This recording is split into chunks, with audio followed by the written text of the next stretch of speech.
Napenda sana kukataliwa, kwa maana kukataliwa ni kama kioo, kinanionyesha maeneo ya kukua.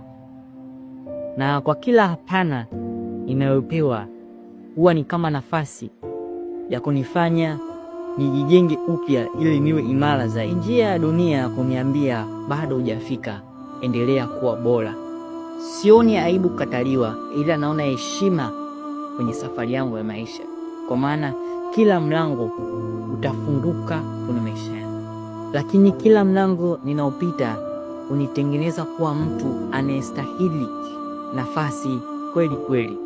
Usiogope kukataliwa, amini kwamba kuna eneo unaenda kupitia, na katika kukataliwa ongeza juhudi ili ufikie kile unachofikiria au kile ambacho kiko akilini mwako, kwa maana hamna mtu yoyote aliyeanza jambo pasipo kukataliwa. Sasa wewe ni nani ili uwe bora zaidi na uwe imara, kesho yako iwe na utukufu zaidi? Kubali kukataliwa leo, kesho utang'aa zaidi ya dhahabu, zaidi ya kitu chochote hapa duniani. Songa mbele.